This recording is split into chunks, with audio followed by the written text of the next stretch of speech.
201. In the early months of 1962, Marilyn Monroe was set to go before the cameras for her 30th film. 503. 504. She'd been absent from the screen for over a year, and the light comedy Something's Got to Give would offer something of a comeback. Come on, the water's so refreshing. Legendary filmmaker George Cukor was brought in to direct. 74. And cast opposite Marilyn would be two of the world's most gifted and glamorous stars. Dean Martin. Ellen, get out of there. And Sid Charisse. Not like that. Go in and change. The film would also include a small army of Hollywood's most accomplished and respected character actors. Excuse me, are you being helped? You being waited on. Right there. Oh, here you go. Let's walk. But only 8 weeks after production began, Marilyn Monroe was fired. 2 months later, the star was found dead of an apparent sleeping pill overdose. Something's Got to Give became one of the most talked about unfinished films in Hollywood history. For nearly 4 decades, 500 minutes of unedited footage sat in storage in the vaults at 20th Century Fox. The story of the film and of Marilyn's tragic final days was seemingly lost. Lost until now. Cut it, cut it.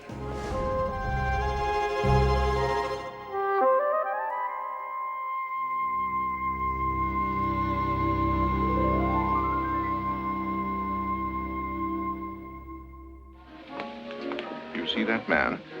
That's Max Fabian, the producer. Now go and do yourself some good.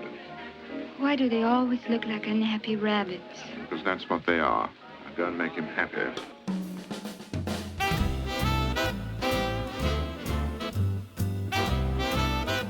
By January of 1962, Marilyn Monroe had been 20th Century Fox's most bankable star for over a decade. You can tell him for me, I think he's simply a doll. And I couldn't be crazy about these old Eastern customs. Her 20 pictures for the studio had grossed over $200 million at the box office, making Marilyn Fox's biggest commodity since Shirley Temple. But Monroe hadn't worked for her home studio in almost 2 years, and Fox was facing serious financial problems due to costly delays on the epic production of Cleopatra. The studio needed Marilyn back at work as soon as possible. To that end, they sent veteran producer David Brown to entice the star with a script for a light bedroom comedy entitled Something's Got to Give. Marilyn really didn't want to make Something's Got to Give. She was under a slave contract at that time to 20th Century Fox, having made films away from 20th Century Fox, and the studio was insisting that she live up to the contract, and this was given to her.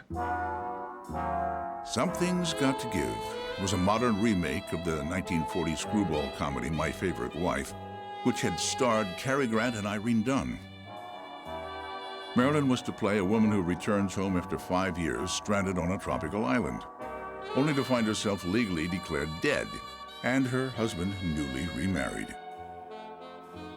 The film would be co-produced by 20th Century Fox and Marilyn Monroe Productions, a company set up in 1955 to give Marilyn more creative control over her projects. Is it true that you submitted a list of directors that you would work with?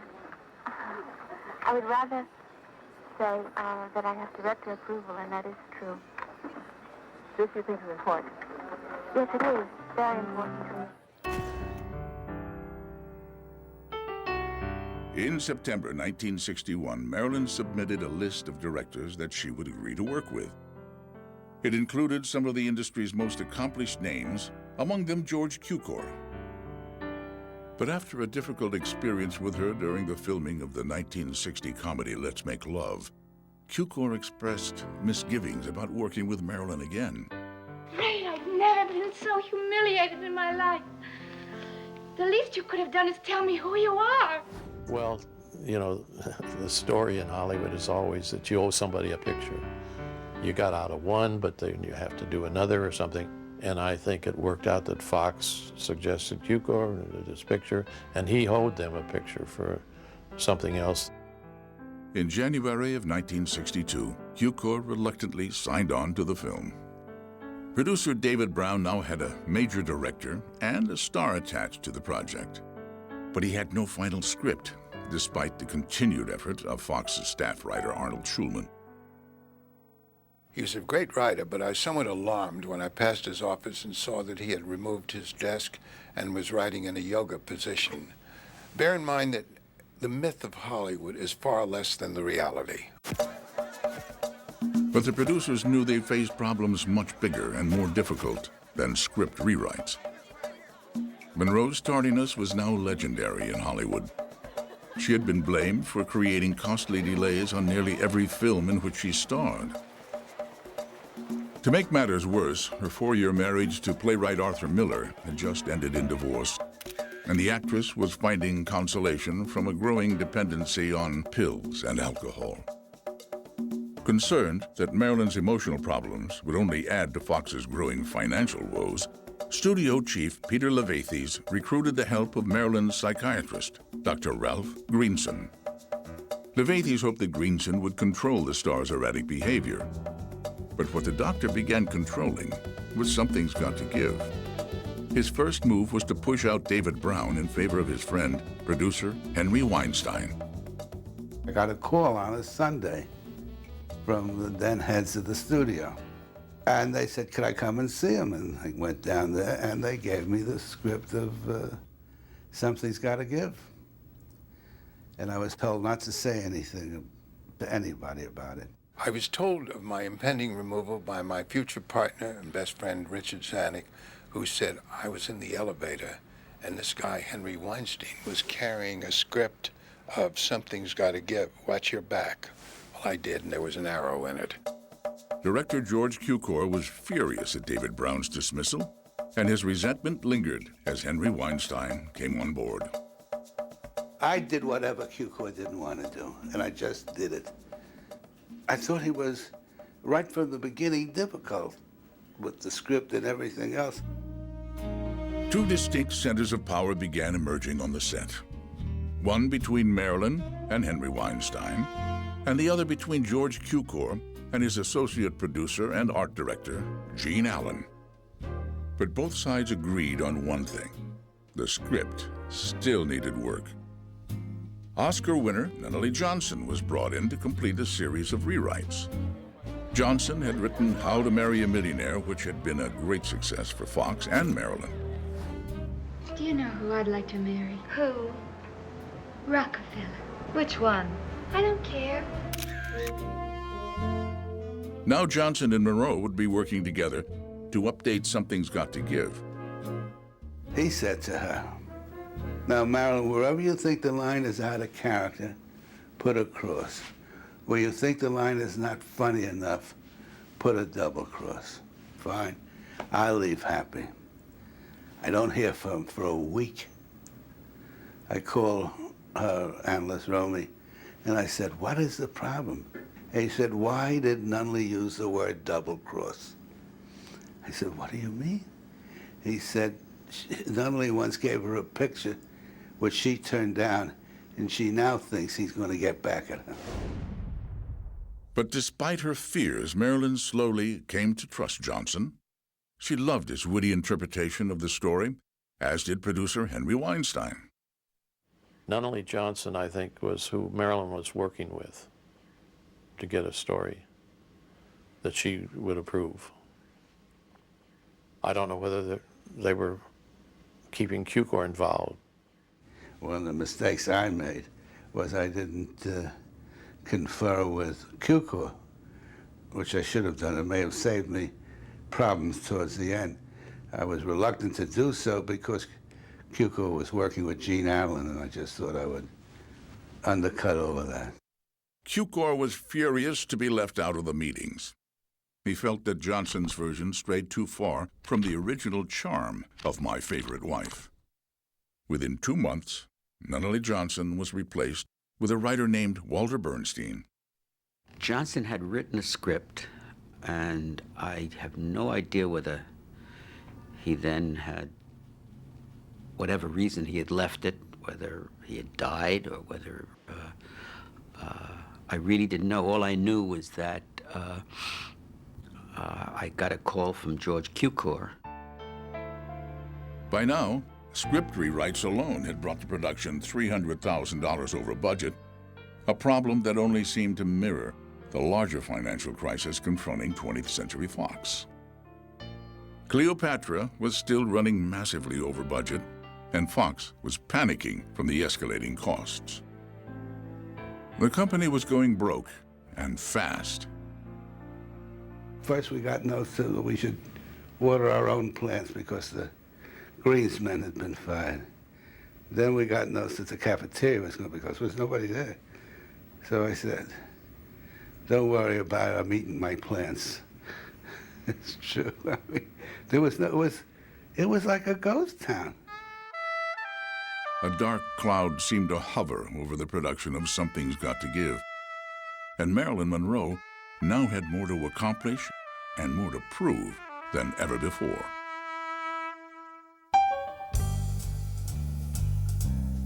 By late March 1962, there were only 3 short weeks left before the first day of principal photography.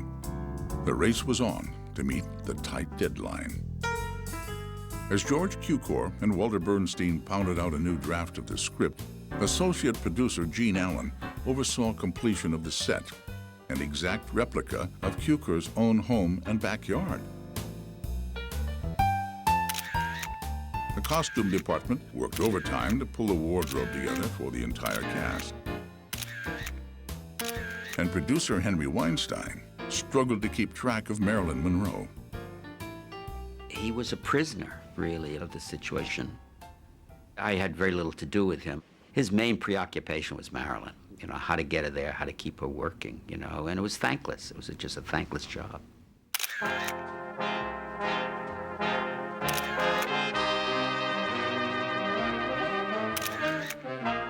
On April 10th, the punctual Marilyn arrived on the set for makeup and costume tests.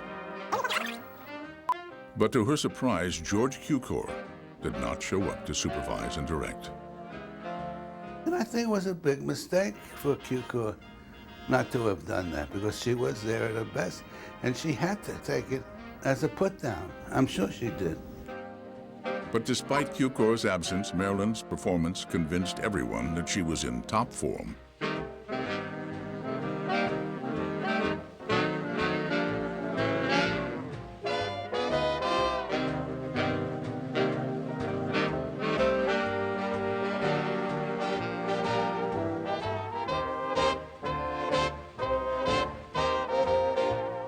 And I was so happy because they were brilliant. I mean, she looked extraordinary.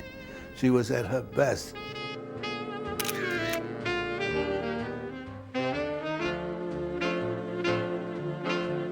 Weinstein couldn't wait to share his enthusiasm with the star herself. But when Marilyn was several hours late for their scheduled meeting, the producer raced over to her home in nearby Brentwood. When I come there and she's spread across her bed, practically nude and really out. So I called Romy up, and then we called her and Turnus, and they came running over. And this was the first time, and I knew we were in trouble.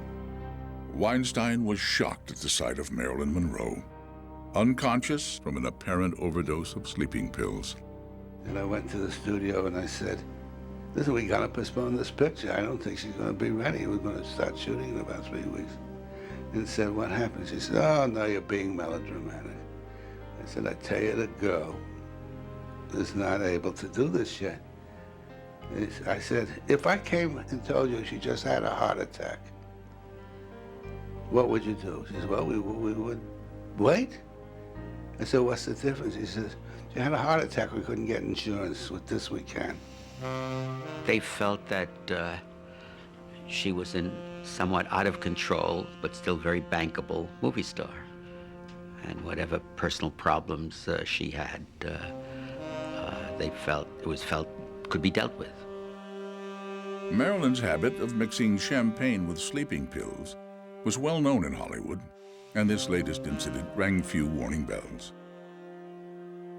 The first time I actually got to the house, she had some champagne and she'd taken a couple of sleeping pills she had, and Dr. Greenson became worried, and so she gave me a key to her apartment, and I carried it all the time so I could get in, if I had to, quickly. When she moved out to the Helenas in Brentwood, we had a key to the house in a fuchsia plant that was hanging in front of the front door. We know now. We know things that we didn't know then. I mean, that's just deadly.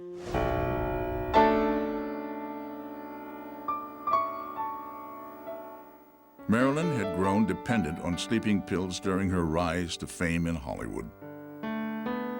She was plagued by insomnia and for the past 2 years sought almost daily psychological treatment from Dr. Greenson to ease her emotional pain. We knew that she was a manic depressive, which is now called bipolar personality. I think the name manic depressive is better, it's more descriptive.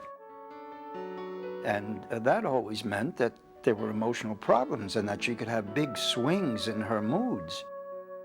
Marilyn was impressed with Dr. Greenson's warmth and understanding. Traditional patient-doctor boundaries soon dissolved, and Marilyn became like an extended member of the doctor's family. She would eat at his house. Had a small house in Santa Monica with a pool. She would eat there because he wanted to show Marilyn what a normal family was like. I put the words normal in quotes, but so it was really quite simple. And he saw her at his house. He didn't see her at his office. He did everything that was possible, but I mean, he saw the real problems that were Marilyn and tried to keep her functioning. But with just 5 days to go before cameras would roll on Something's Got to Give, producer Henry Weinstein feared that a solution to Monroe's emotional problems and chemical dependency was eluding even her psychiatrist. Weinstein was left to wonder if Marilyn could ever fully recover from what truly ailed her. 3 days after Marilyn's April 10th overdose, she attended a script meeting for Something's Got to Give.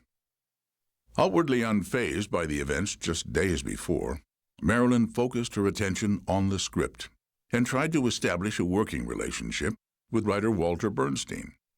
One time I went to her house to talk about a particular scene, and she had some ideas about the scene. And it was a very cordial meeting. You know, she was very, very nice, except you also got the impression you were in the presence of Caesar. I mean, she would refer to herself sometimes in the third person.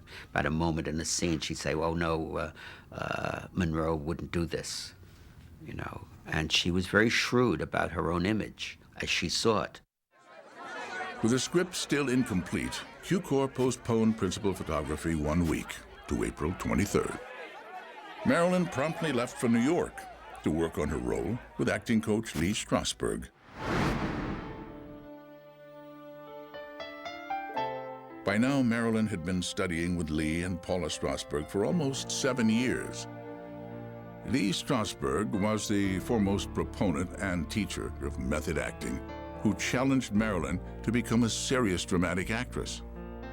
To go to the actor's studio after being thought of as the glamour girl, empty-headed blonde, to go there, can you imagine what that took? And then to prepare a scene and have to go out there and do it in front of actors. Oh, I can't imagine having to do that. Where did that come from? Except you have to see this enormous need to do better. What I'd like to do, that is what I would like to accomplish. I would like to be a good actress. And it's not a matter of being on top, because I think some of the best actors and actresses perhaps aren't on the top. Well, it was a big coup for, you know, for Marilyn to be part of the Actors Studio that Lee Strasberg ran. And, I mean, she was a big star and a big personality. And for them to be known as her mentors, you know, and was important to them. The Strasbergs opened their home to Marilyn and gave her the comfort and security of a family. We were sharing a room on Fire Island where we had a summer house, and I woke up early in the morning and Marilyn was standing nude watching the sun come up. And I was looking at her going, oh. And I said, you know, Marilyn, I'd give anything to be like you. She was horrified, and she said, ah, Susie, don't say that. I'd give anything to be like you. People respect you. So I think that what she wanted and what she got from my father was respect.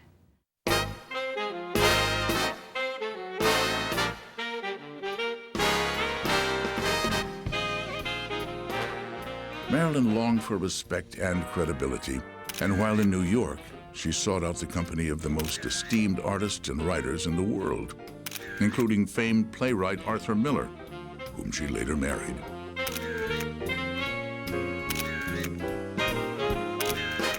Marilyn, I think, felt she had a chance of evolving not just as an actress, but as a woman. And I have a lot of respect for that. The fact that a girl like Marilyn, from her background, was reading Rilke, was reading the poets, was making this effort. You can lead a horse to water, but you can't make it drink. Marilyn planned her return to the set of Something's Got to Give, energized by the week-long stay in New York. But a bad cold she caught from Lee Strasberg began weakening her health. On April 19th, Marilyn landed in Los Angeles, suffering from a serious flu. 2 days later, she was diagnosed with acute sinusitis. I called her up and I said, Marilyn, what is the problem? She says, well, I'm running temperature, she says. I said, what's your temperature? Just a little above normal. I said, I could walk down the street and get that temperature. She said, yes, that's true, but you don't have to be in front of the camera. Marilyn's performance depended a great deal on how she looked. And if she really wasn't looking well and had the effects of a cold, maybe you couldn't shoot her if she did come.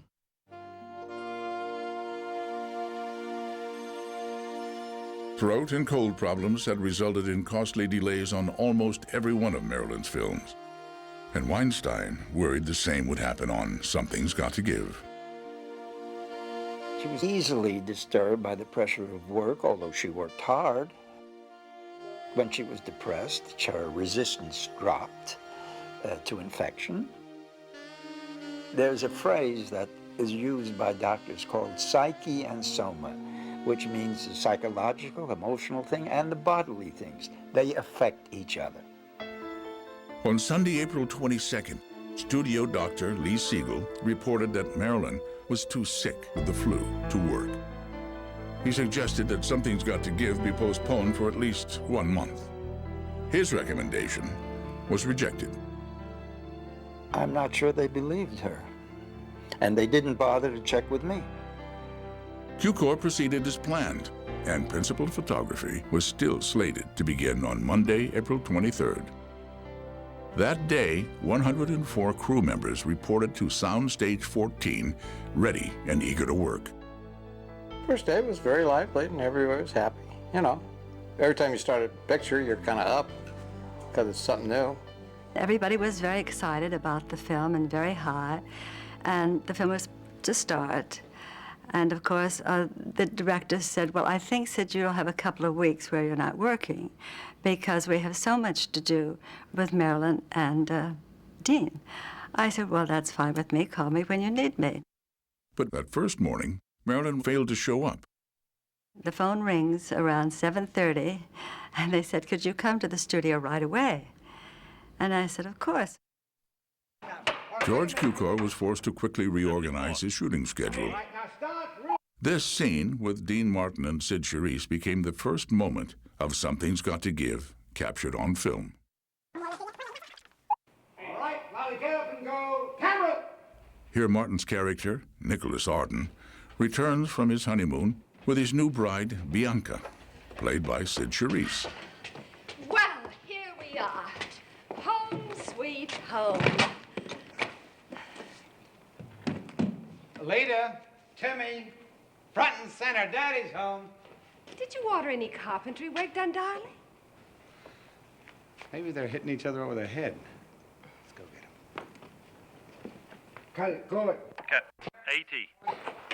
Hello, my darlings. Hi, Daddy. Hi, Daddy. Now, is that all you got to say? No presents. No present. Look, what are you two doing up there? Building a treehouse. Lita, what's the matter with the house? What are you doing up there? Building a treehouse. A treehouse? You just said that to me. Say it again. Building a treehouse. Say it again. The following day, on April 24th, Monroe called in sick again. She even missed a planned visit to the set by the Shah of Iran and his wife, Empress Farah, who were in the U.S. on a goodwill tour. Ginger Rogers is also on hand to greet the distinguished visitors, and ebullient Bob Hope. The upper classes, of course, were all pro-Shah, and I have nothing against the Shah. I even liked Artie Shaw, so it shows that I'm neutral on this question. But Hollywood was, quite appropriately, agog at meeting foreign royalty. Although the dignitaries were anxious to meet Monroe, she refused to appear. And I tried to get her there. I called her and said, the Shah's coming, you gotta come. And she said, I can't come because he is anti-Israel. And I think she didn't come because she didn't think she'd be pretty enough. You know, we're all waiting for Marilyn to come around, and they would say, well, we'll just shoot the scene today with you and Steve. Their Majesties then visit a set of Something's Got to Give, to which they're welcomed by Sid Charisse and director George Cukor. Instead of meeting Marilyn, the Shah and his wife watched this scene where Sid Charisse's character, Bianca, appeals to her psychoanalyst, portrayed by Steve Allen. Cameron! But I happen to know that Nicholas is madly in love with me. I see. That's why it's so maddening, this shyness. Yes. Well, now. Now, you say that even though... Oh, there you are. For the rest of the week, Monroe was a no-show, and the company worked around her. She definitely had sinusitis that summer. She definitely had some bronchial infection occasionally from the drip from the sinus down into her chest. And she felt, at times, definitely weak and depleted by the infection. 191. On Monday, April 30th, one whole week after production had begun, Marilyn reported to work for the first time. That day, George Cukor shot several takes where Marilyn's character, Ellen, emotes silently, reacting to being at home for the first time in 5 years.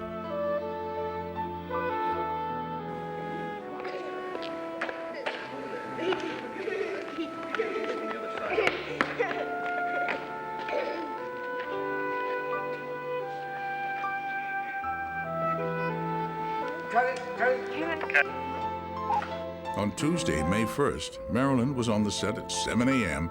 against the advice of the studio's own doctor. But after only moments, the actress collapsed and was rushed home. Cukor, he said, now you don't worry about anything. This is all going to be just fine. Marilyn, you know, we have to have patience with Marilyn. This isn't unusual at all. But she's so wonderful that the results will certainly be worth it. Cukor patiently moved ahead with this scene, featuring Dean Martin and Phil Silvers. Here, Nick Arden discovers that his first wife, Ellen, was not stranded alone on that South Seas island. 229. Well, they have a report, actually a rumor, that a woman answering the general description of your first wife was picked up by an American submarine. Well, to tell you the truth, as was a young man answering the general description of Stephen Burkett, who was reported drowned the same time your wife was. Oh, it's absurd. a man was rescued at the same time as my wife? No, a young man, according to this unverified rumor. They were on this island together for 5 years? Ridiculous, isn't it? 279. Marilyn was absent for the rest of the second week, during which these scenes with Dean Martin, Sid Charisse, and John McIver were shot. Happy when you... 303. Speed. Camera. Wasn't I supposed to marry somebody? Yeah, us. What? Yes. Already? Well, it's been 5 years, sir. I mean, they were marvelous. I mean, they were real pros. You know, she was just charming and nice. She would never say anything. She just went along with the flow. She's very quiet, very ladylike. I think she scares half the crew sometimes. She's a perfectionist. She's just great. Dean Martin was just superb. And he'd always have a golf club, always be swinging it, always be swinging it. He'd call me in, he said, now sit, nothing's gonna happen. Just be patient, wait it out. I mean, just the opposite of everybody who was running around trying to do whatever they were doing. He was stalwart. Marilyn may have been out sick, but she did keep her eyes and ears on the set. All right. Camera. I got a call from Marilyn one day. She says, Sid Charisse is padding her breasts. I said, Marilyn, you haven't been on the set. You don't know. How can she? She said, I have people watching. I said, well, how can she? She's wearing this negligee. This has a little negligee. You can't do it. She says, you don't know anything. I said, but if you think I'm going to tell Miss Charisse if she's doing to stop doing it, you're mistaken. On Monday, May 7th, Marilyn called in sick for the 10th time. And now her behavior was starting to test even the crew's patience. She seemed healthy. All this talk that she had these colds and things, I never saw any evidence of it. Up to a point, I believed it. You know, I was certainly ready to believe that she was susceptible to colds and, you know, and the rest of that. But I didn't get any sense of drinking when she came to work. I always felt she was on pills. You know, she had those kind of mood swings, and I never felt, except for very rare intervals, that, you know, there was a normal, healthy person there. Tuesday, May 8th, the entire company shut down, declaring they had run out of scenes to shoot without Monroe. 2 days later, on Thursday, May 10th, it was stated in the daily production report that Marilyn's presence was required for the rest of the script. The star had only worked 2 days, and the show was 5.5 days behind schedule. Studio executives began to worry.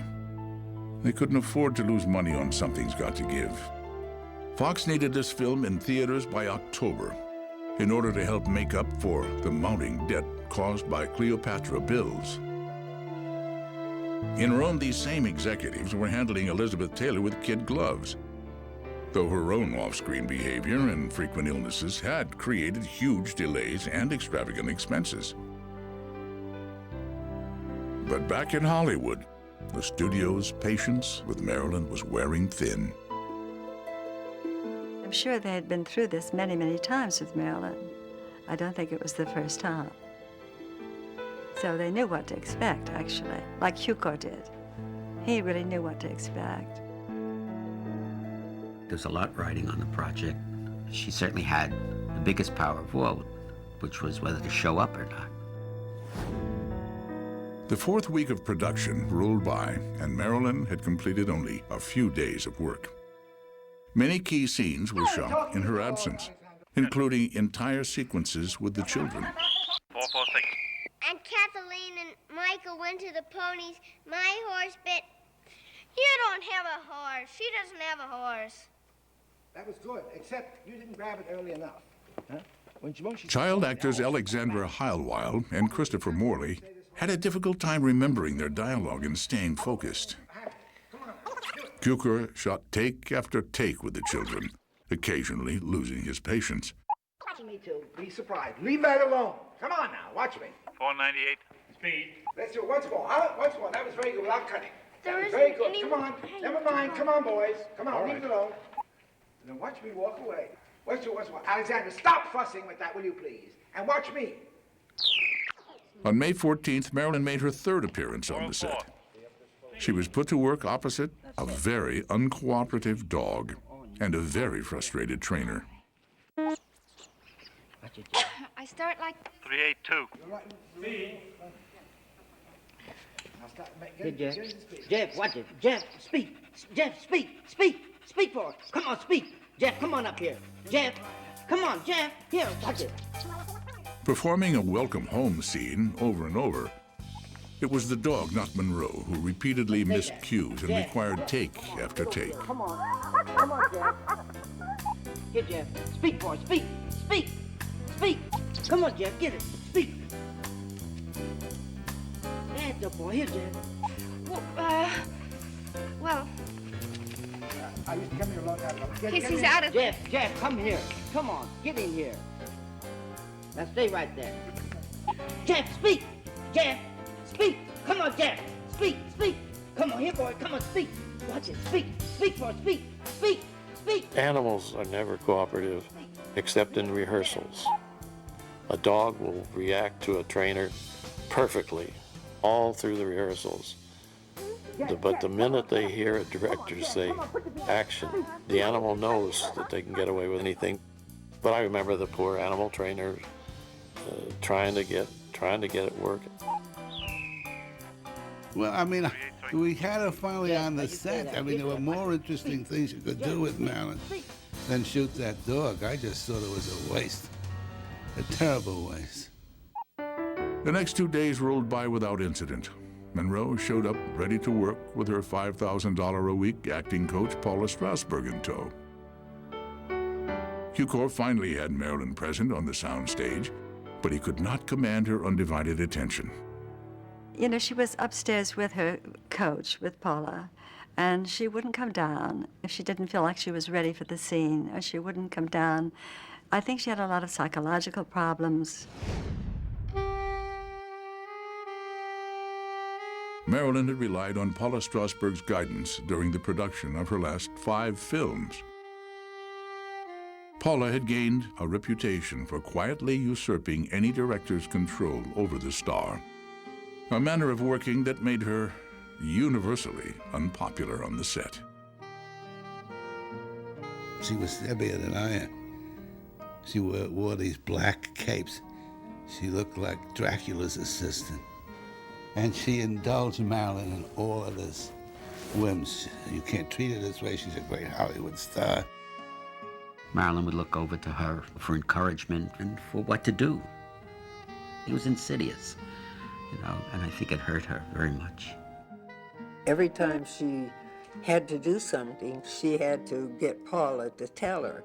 Like we were doing the scene where Marilyn was supposed to walk down the steps near the swimming pool. Marilyn went up and down those stairs 10 or 12 times, and every time she would go up the stair, she would look at Paula, and if Paula said no, then she had to do it again. And I could see George just fuming and fuming and fuming. Cukor hated her, really hated her. I don't think they helped her at all. I think they just pumped her up full of lots of stuff so they could use her. But Paula Strasberg was not the only strong female in Monroe's entourage. Marilyn's publicist, Pat Newcomb, was also a presence in the actress's life. Pat Newcomb took control of Marilyn. Between Pat Newcomb and Paula Strasberg, Marilyn she was like a caged animal. Nobody could get near her. Even if George Cukor wanted to talk to her, you had to go through Pat Newcomb. Marilyn's distracted moods during Something's Gotta Give were also the result of a chaotic romantic life. Rumors flew about a flirtation with President John F. Kennedy and a more intense personal relationship with his younger brother, Bobby, who also happened to be the U.S. Attorney General. Well, over a period of time, I was not at all surprised that the Kennedys were a very important part of Marilyn's life. And so that I was I wasn't included in this information, but I was a witness to what was happening. I get a call from Marilyn one day. She says, I'm going to have a date with a very important man. And I really would like to know what questions to ask. I said, Marilyn, but who's the person I got to know? She says, it's Bobby Kennedy. So I said, you know, we're right in the middle of the civil rights situation. Ask him why he's not being more supportive of Martin Luther King. What are they doing to calm down these riots? You know? She says, well, how do I know which question? I said, it depends on his answer. So I said, well, let's rehearse.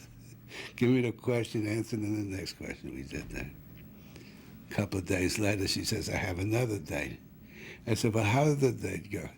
She said, oh, it went very well. I said, now it could be more personal. And I don't hear from her for a week.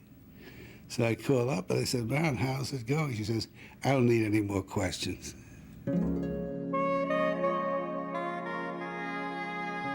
On May 15th, Marilyn reported to work despite complaining of a fever.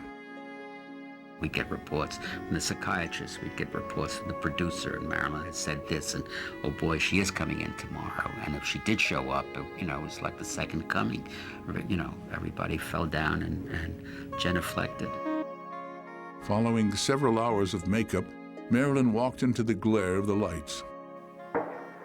Cuco filmed this scene where, after a long absence, Ellen Arden talks to her children, who fail to recognize her as their mother. Are you going to stay long? I don't know yet. Would you like me to? I don't know where you sleep. I don't know either yet. But if that could be worked out, would you like me to stay? You would? I wouldn't mind. Don't get me sick. Again, he got you fed again. Oh, yeah. Okay. As I remember, there was a boy and a little girl, and even before we shot, she went and interacted with them to get them at ease so that she could play with them and everything. I remember that. It was hard because had her children lived, they would have been the same age as the children she worked with. The children loved her. She played with them, but it was sad. Marilyn wanted children. She wanted them badly.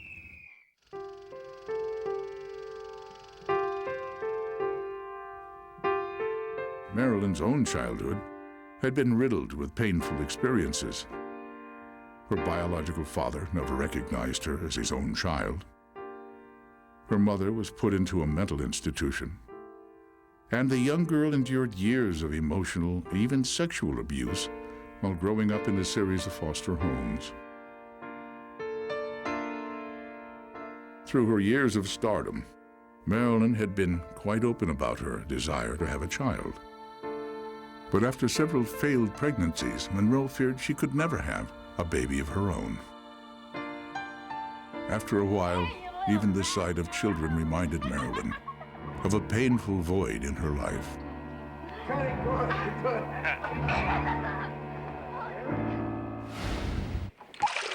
Timmy, you hurt yourself. Let me go. Timmy. Marilyn had now been on the set, eager to work for 3 days in a row.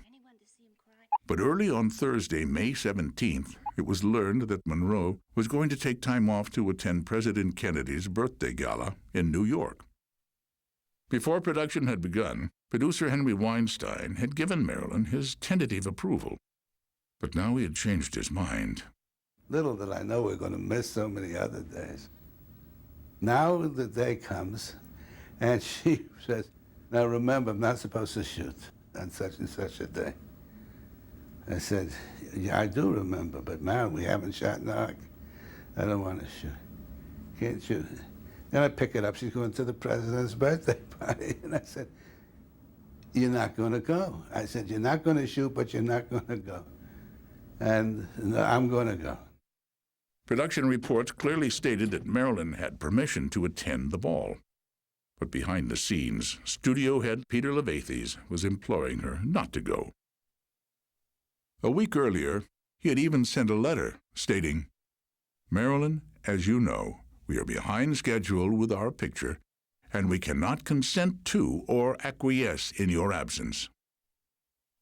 But Marilyn's mind was made up, and she headed for New York to perform for the president. We all knew she was going to go to the president's ball. It was an honor to go to the president's ball. She wasn't the only one that was invited. There were many, and she had permission. Mr. President, Marilyn Monroe.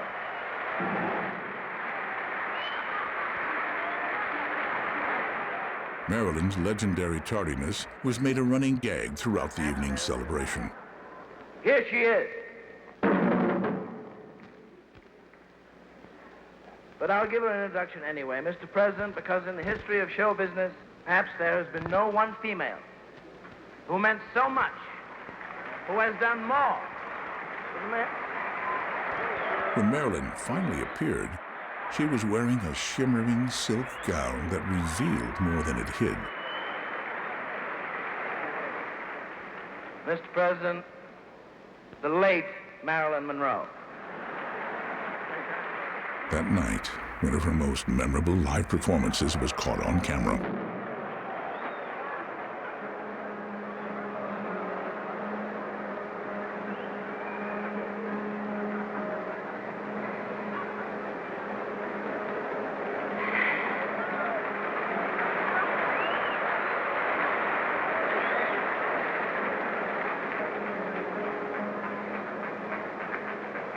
Happy birthday to you. Happy birthday to you. Happy birthday, Mr. President. Happy birthday to you. Back in Hollywood, Fox executives were livid. She just didn't have any sense of responsibility or any respect for them, had no feeling for them. And they just suddenly, I think, moved away from a professional evaluation to a personal snit. Everybody, happy birthday! Well, it was very upsetting to Cukor. You know, the rest of us, we've been in this movie business a long time, and all kinds of things happened, and so it was no big red letter day one way or the other to the crew, just one more episode. But Cukor took it quite personally. The incident marked a significant turning point on the set of Something's Got to Give. On Monday, May 21st, Monroe reported to work and let Cukor know that close-ups were out of the question. No amount of makeup could hide her fatigue. When you're there, you just feel it as manipulation, like the crew felt. You know, you were trying to do your best work, and here was this person, you know, kind of pissing on it. Matters were only made worse the following day, when Marilyn had a fresh reason to postpone shooting. Dean Martin reported to work in spite of a cold and fever. For the next 3 days, Monroe refused to work with Martin for fear of catching his cold. Cukor was forced to shoot these close-ups, heavily filtered to conceal the actress's exhaustion. Okay. Rolling? Yeah. Okay. 496. Tensions mounted on the set, and Marilyn began to lose the support from the crew she had come to depend on. But everyone was prepared to forgive Monroe's behavior when word leaked out that she would be filming a nude swim scene on May 23rd, the first ever by a major American actress. 500. Come on in. The water's so refreshing. It was like panic. I mean, an aura of excitement, people running back and forth. 501. Everybody was kicked off the set, including me. I'd never been off the set in my life with Cukor, but Marilyn wanted everybody off. Only the illusion of skinny dipping was planned, but Marilyn took things a step further. We had a bodysuit for her, where you look nude in the water. And after 2-3 takes, she just tore it off and did it without anything else there. 502.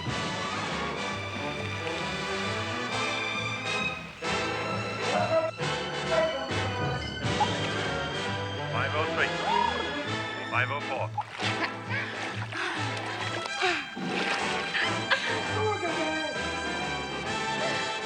Marilyn posed provocatively on the edge of the swimming pool and made the world take note that she still had a gorgeous body.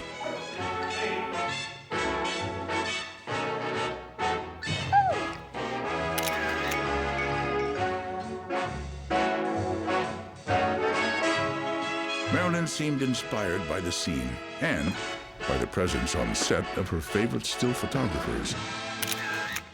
Once again, she was in front of the kind of camera that had fallen in love with her face and her figure years before.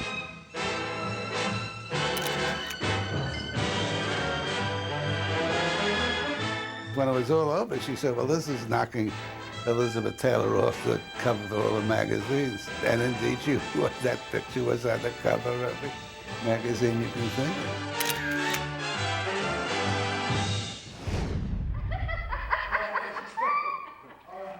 Hey! It's cool here. But even if the temperature in the pool didn't rise, optimism at Fox did. The scene was extraordinary, and Monroe had now been on the set for a solid week without interruption.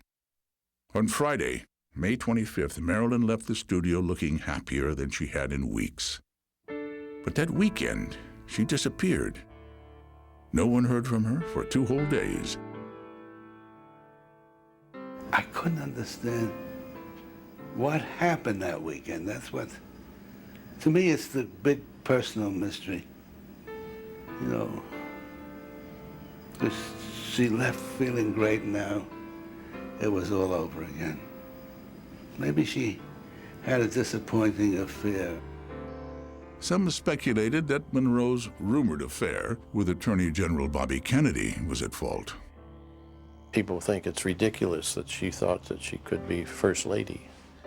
But when you stop to think of whoever would have thought she could have married the greatest baseball player ever, and she did, or the greatest author, one of the great American authors, and she did. In Marilyn's mind, she could do all these things. But whatever Marilyn needed to get back on track with her role in Something's Got to Give, no one on or off the set seemed to have the solution.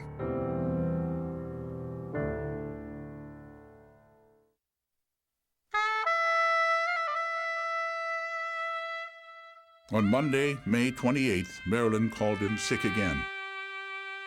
Production reports that once stated Marilyn Monroe ill now reported company did not shoot due to Miss Monroe's inability to report for work.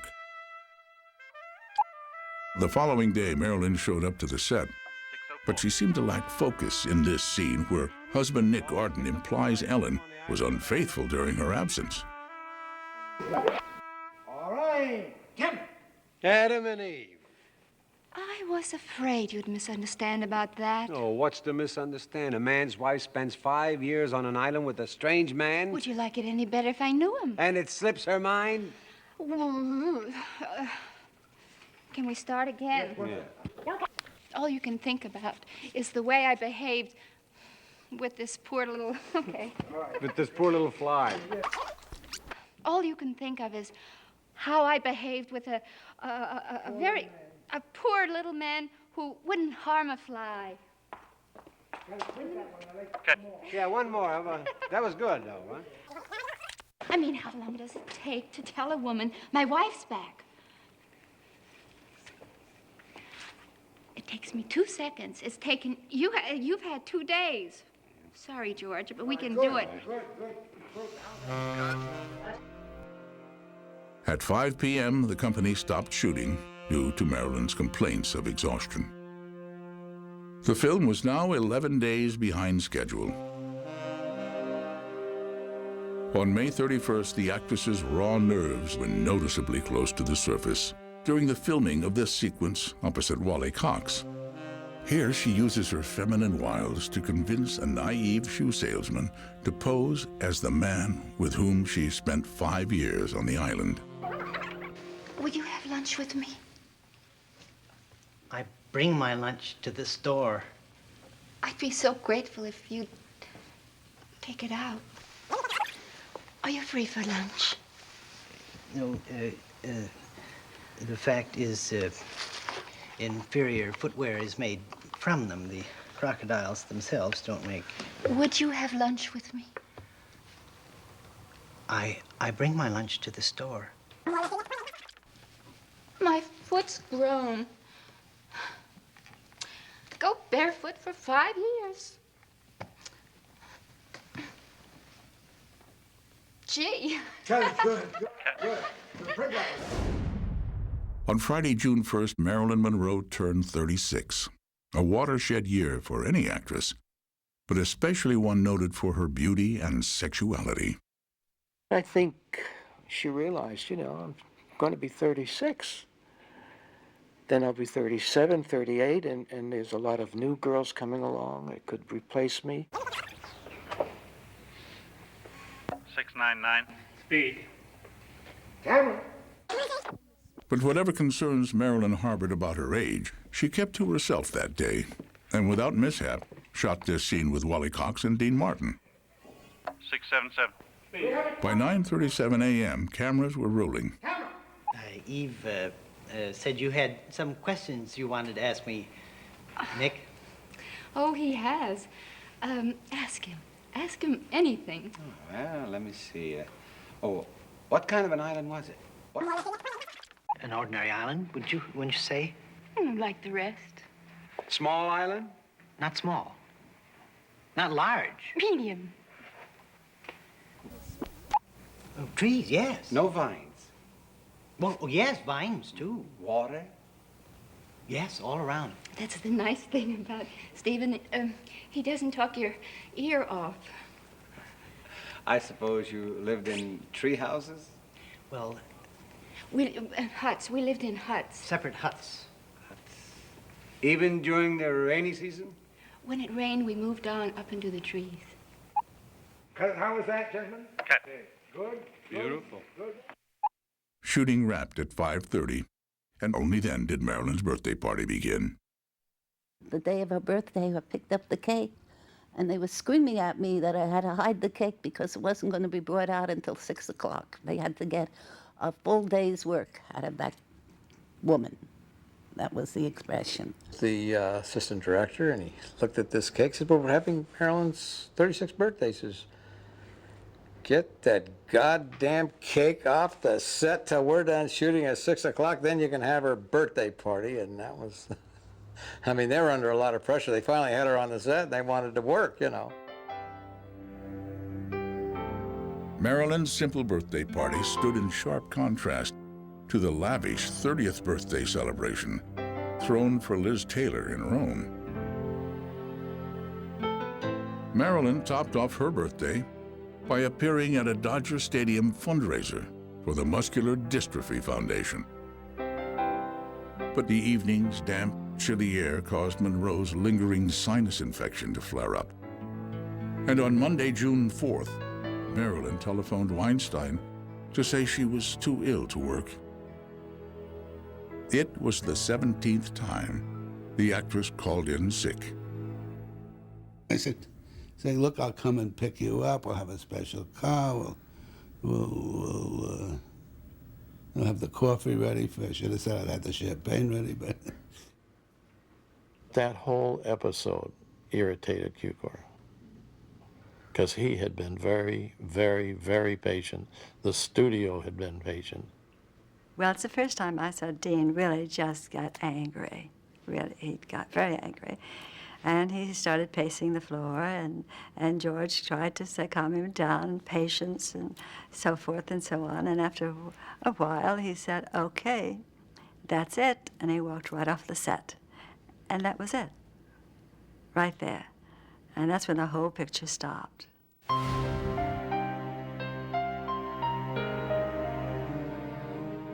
For Fox, this was the final straw. Marilyn had worked only 13 of 30 production days, and the film was now $1 million over budget. Rumors flew that the actress would soon be replaced. Acting as Marilyn's intermediary, Dr. Greenson met with Fox hoping to stop the company from proceeding with its plan. He assured them he could do it. And he was a pretty convincing guy. Very, very passionate, real New Yorker. Dr. Greenson negotiated with Fox's lawyers. And here, in these minutes from one meeting, Greenson conveyed that he would be able to get his patient to go along with any reasonable request. And although he did not want Fox to deem his relationship as a Svengali one, he in fact could persuade her to do anything reasonable that he wanted. He convinced her that he would be there all the time. I mean, I think what's unusual is for the studio to say, I need like a psychiatric nurse to get her through the picture. Why they would think he would have any more success than anyone else. It was a mistake. But Greenson's promises didn't stop Marilyn from calling in sick.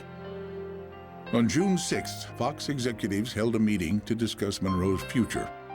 George Cukor attended and strongly urged them to replace Marilyn. I ran into him, and he said, well, it just wasn't running too well, was it? Meaning that he just wasn't able to get it together.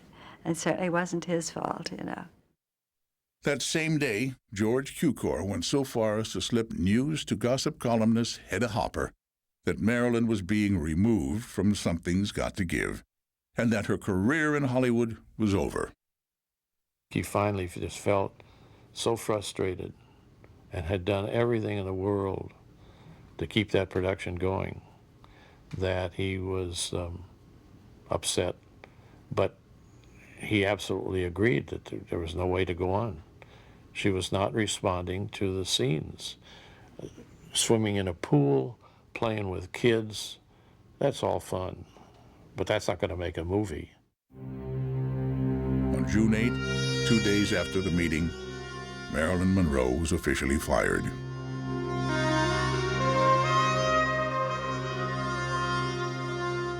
She was very upset.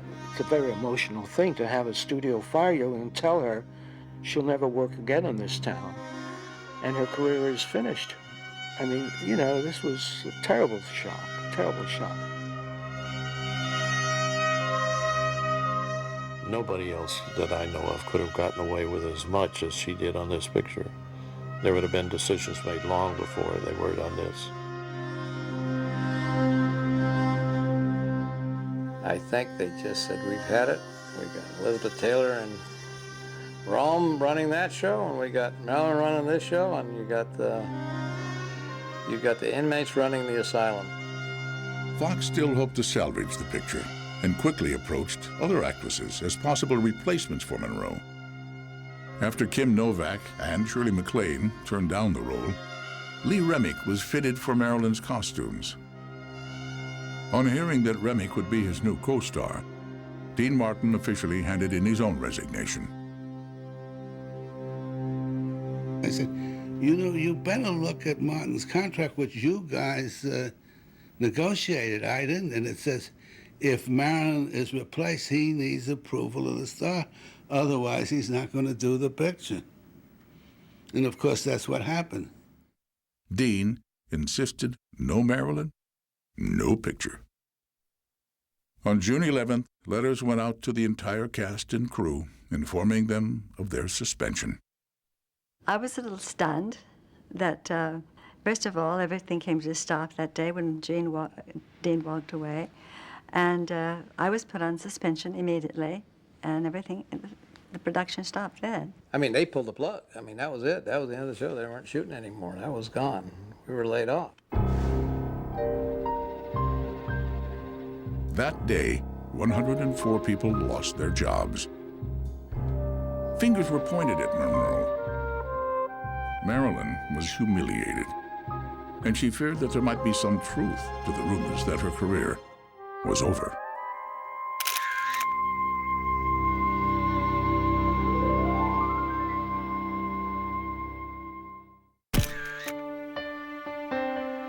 Determined to fight back, Monroe pitted her sexuality, power, and fame against the studio with a storm of publicity.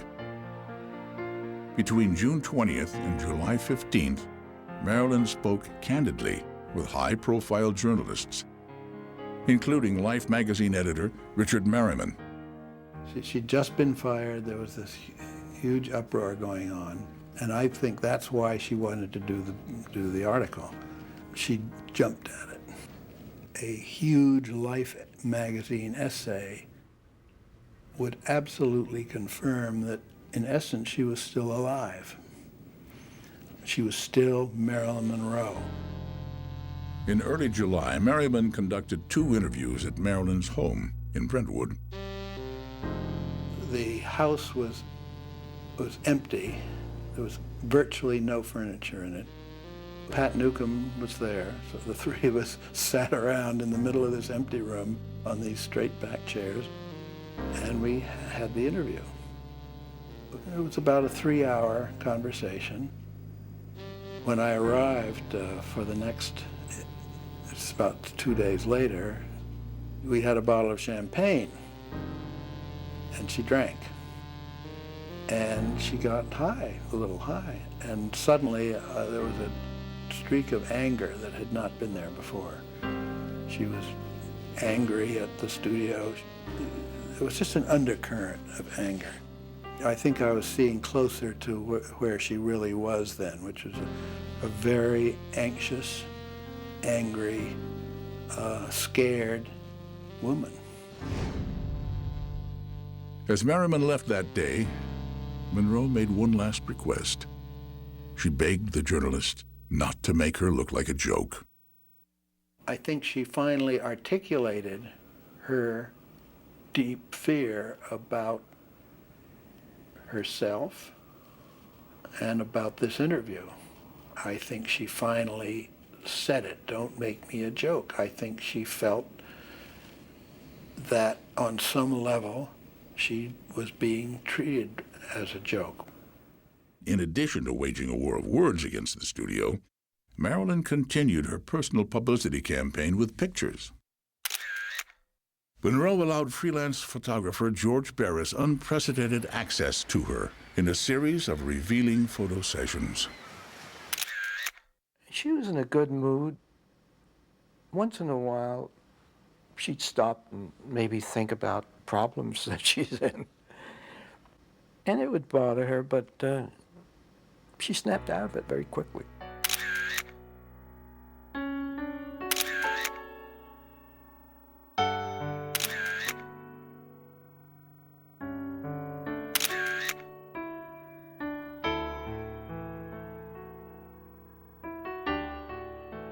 I think she was afraid her career could be over. And, you know, she worked so hard. And here's a girl that was desperately wanting to be a movie star, not for the money.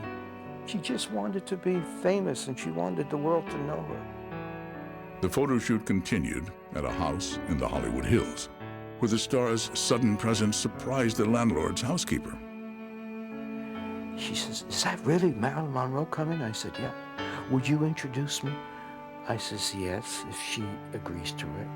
So when Marilyn came up, I introduced them. Her name was Louise. I said, "This is Louise Marilyn."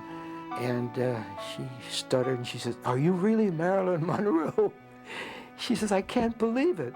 So Marilyn says, "Well, I can't believe it too." She says, "I guess I am. Everybody says I am." Hundreds of photos were taken over a 3-day shoot. Some of the images revealed the sad, vulnerable, and aging woman behind the actress's platinum blonde hair and makeup,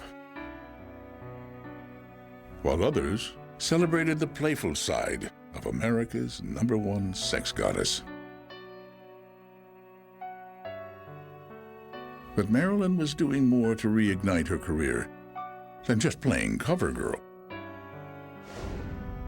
Behind the scenes, Monroe was campaigning with her co-stars to get Something's Got to Give back into production. And a couple of weeks later, I had a telegram from Marilyn asking me if I would be willing to continue with the film, and if she could get the studio to start the film, start it up again. So I told her, of course, I'd be more than happy to do it. Just weeks after her firing, Fox did an amazing about-face and told Marilyn that they wanted her back. Trade-offs were negotiated and concessions were made on both sides. Marilyn agreed to give up having Paula Strasberg on the set, and in return, director George Cukor would be replaced with Jean Leglesco. On August 1st, Marilyn signed a $1 million two-picture contract with Fox, and plans were made to resume shooting Something's Got to Give as soon as possible. She pretty much got her way, but she was in control of situations when it was just one-on-one. I don't think she controlled the big picture, but she certainly bits and pieces of it. Marilyn had scored a major victory with Fox, but with all the pressure surrounding the negotiations, she was having more trouble than ever with her insomnia. By now, she was seeing both of her doctors every day. I had prescribed, I think, 24 Nembutal, which is a good dose. And of course, she was supposed to take a few every night. But even if she took all at once, it's problematic that that was a fatal dose. We try to keep it down and give her the Nembutal more frequently in smaller amounts. Marilyn had every reason to celebrate. Her career was back on track, she looked healthy, and it seemed that most of the problems facing her had been resolved. But on Saturday, August 4th, Marilyn turned down a dinner invitation from Peter and Pat Lawford and opted instead to stay at home. At approximately 7:30 p.m., she received a phone call from her former stepson, Joe DiMaggio Jr., and was delighted to speak with him. There were other phone calls to Marilyn that evening. As I happened to talk to her on the phone that night, earlier in the evening, and she was happy and in a manic phase. So I thought her mental state was good. She sounded cheerful. Apparently something happened to suddenly depress her. According to her housekeeper, Marilyn retired to her bedroom at about 9 p.m. Marilyn came to her bedroom door. I was sitting in the living room, and she said, "Good night, Mrs. Murray. I think I'll turn in now." And she closed the door.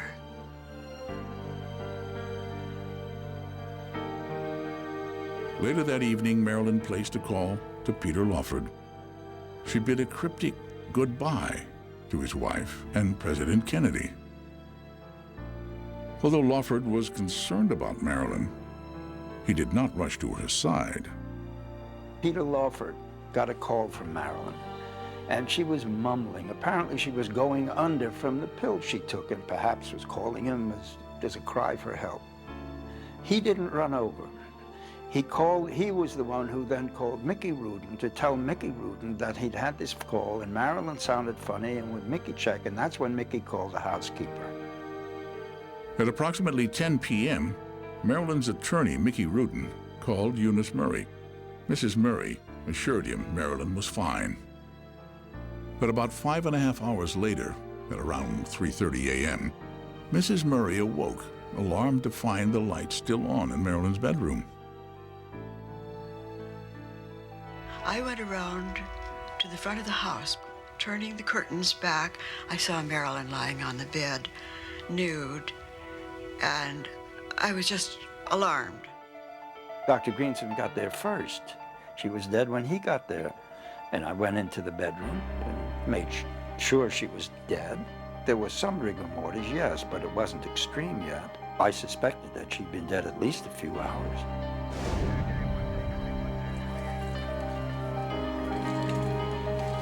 There are many theories about the events leading up to Marilyn Monroe's death. But on that hot summer night of August 5th, one thing was certain. Marilyn was gone. I believed she was in a manic phase and that something happened to suddenly depress her, and she grabbed pills there. That she had plenty of pills at this bedside. I think she was suddenly depressed, and in that sense, it was intentional.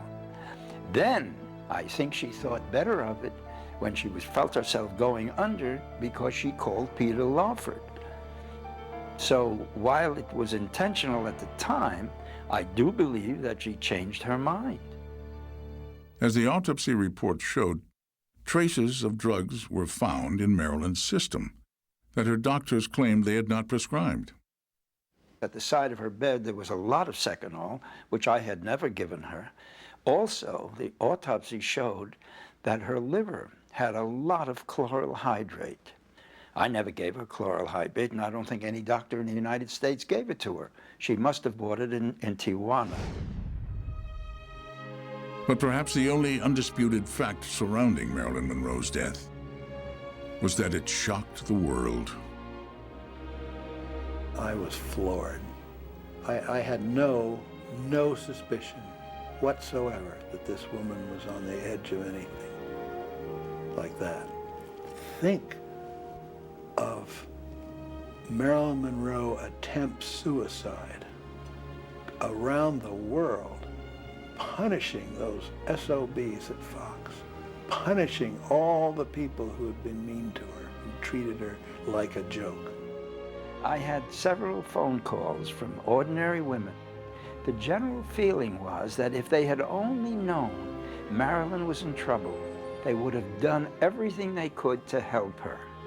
And so I realized that Marilyn didn't just have appeal for men.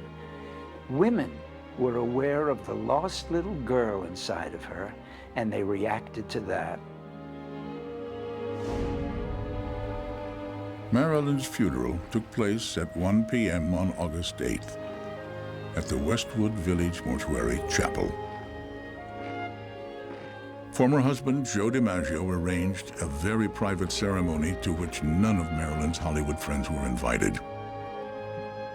Lee Strasberg read the eulogy, and hundreds of Marilyn's devoted fans turned out to pay their last respects and to catch one final glimpse of the world's most famous, most glamorous, and most tragic superstar.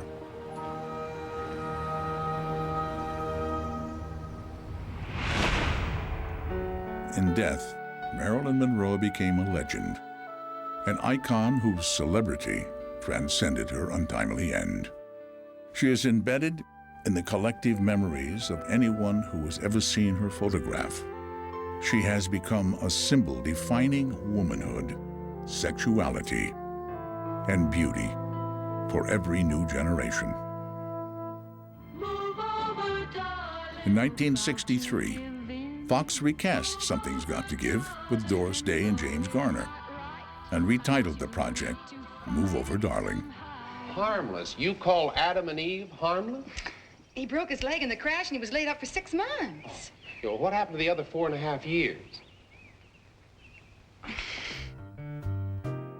The footage from Something's Got to Give was long forgotten in the vaults of 20th Century Fox, except for brief glimpses in a handful of documentaries.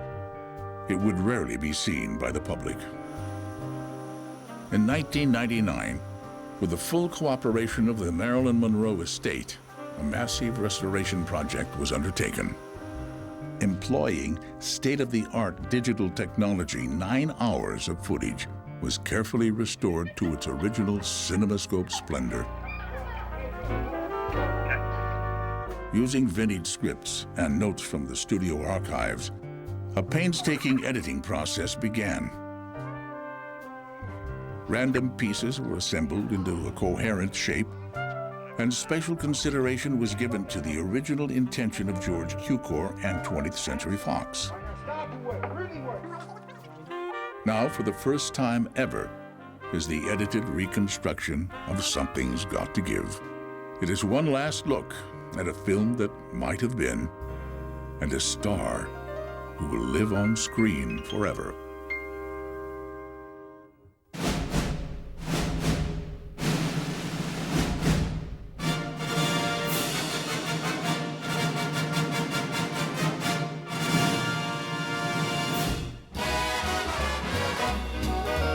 When an irresistible force such as you meets an old immovable object like me, you can bet just as sure as you live, something's gotta give, something's gotta give, something's gotta give.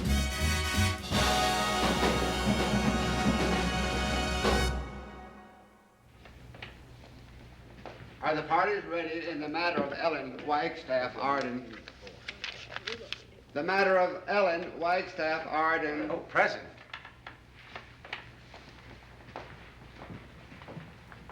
Good morning, sir. It's very kind of you. Just a moment. Wasn't I supposed to marry somebody? Yes, Your Honor. Well, let's get it over with. This can wait. This Arden case looks like a very complicated business to me. But, Your Honor, the Arden case. Yes, I know. It's a very complicated case. It can wait. What? What? What? Who's dead?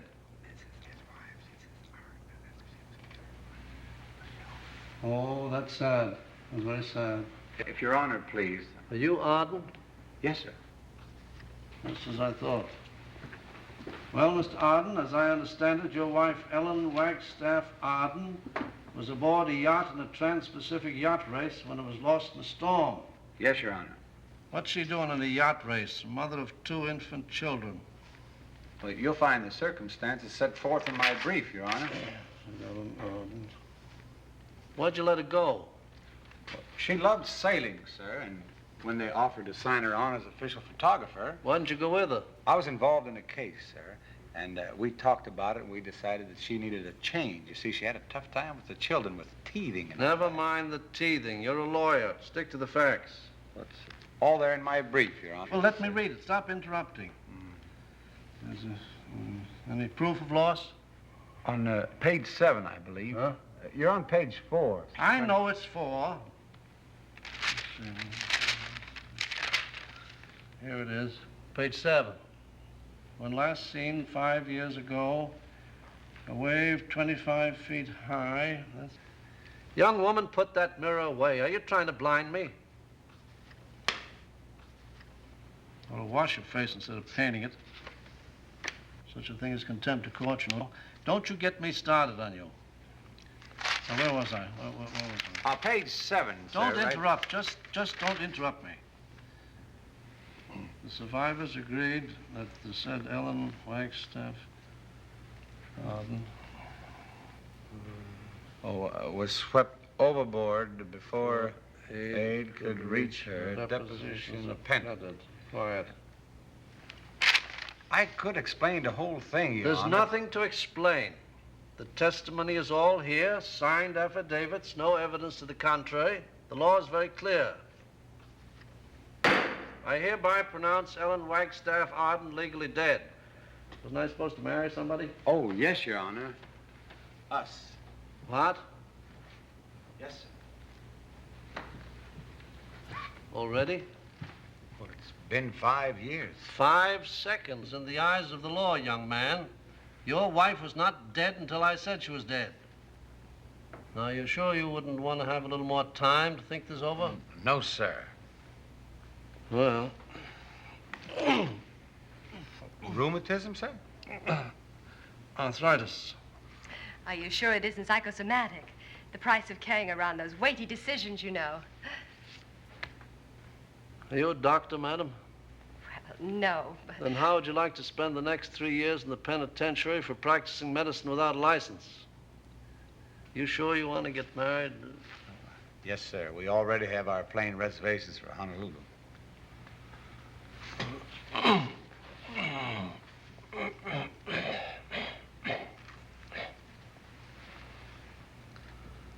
Marriage has always been an honorable estate in the history of man, and unto this estate you have come.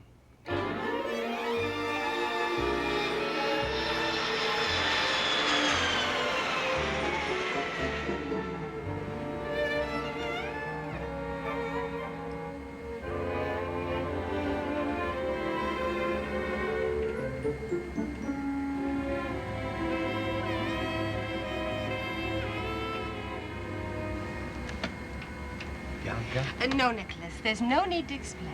I told you, I understand. You don't understand. Now, will you listen to me? It's about Ellen. Not really. Really? Yeah. You just think it is. Actually, she's your mother's surrogate. My mother's what?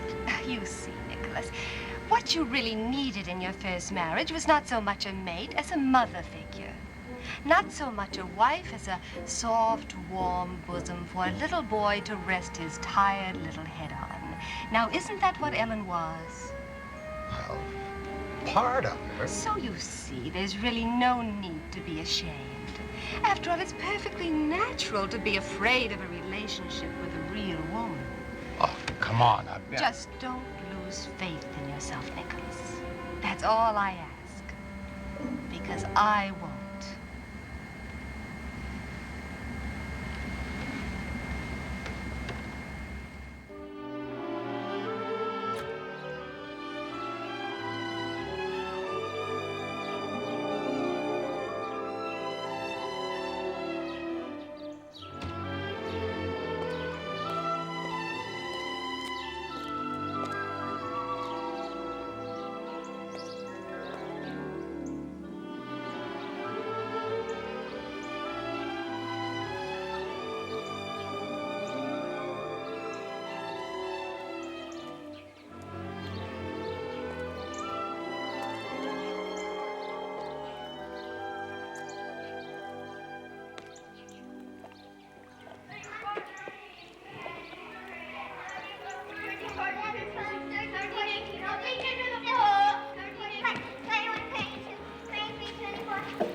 Here's the ball.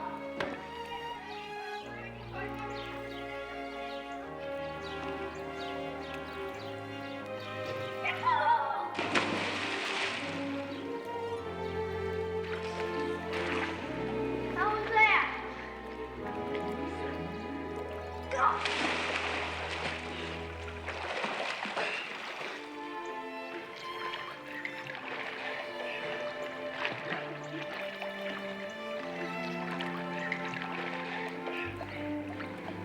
Hello. Hello. Goodness, Dippy. What on earth have they been feeding you? Silly old thing. How does he know you? I used to come here a long time ago. He remembers me. He tries to bite everybody else. Oh, Tip wouldn't try to bite me, would you, Tip? Tip's my friend. Did you come here to see Mrs. Duncan? Yes. I'm an old friend of hers.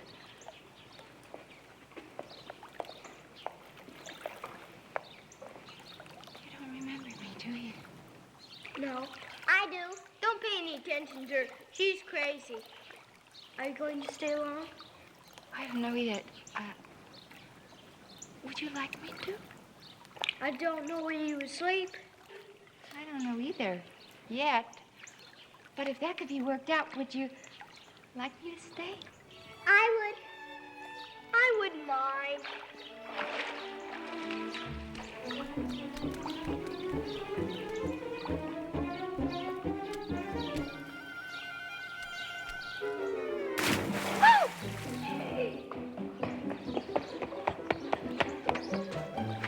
Come on.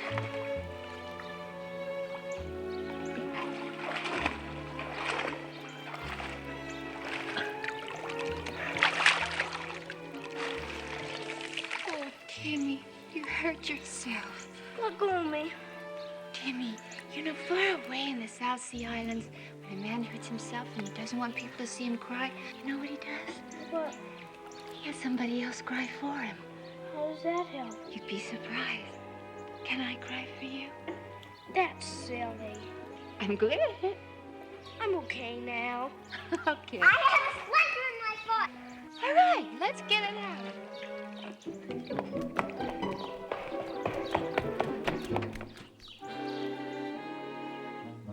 Ow! You're baby. I did it. It hurt.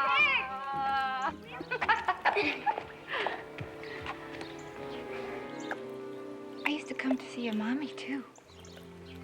She drowned. Do you ever think about her? Once a year I do. Once a year I do too. Only once a year? We take flowers to church on her birthday with Daddy. You put those flowers under that window? Which window? Doesn't she have a stained glass window there or something? Oh, that one. I think so. I forgot. Daddy we're gonna get a new mommy. You guys really? Bianca! Do you like Bianca? Can you swim? Jimmy, come here. Why? I want to hug you. Me too! You two, both of you. You know what you two kids are. What? You're my two sweethearts. My two best sweethearts in the whole world. Hey, you little rascal. Well, here we are. Home sweet home. Later, Timmy, front and center, Daddy's home. Did you order any carpentry work done, darling? Maybe they're hitting each other over the head.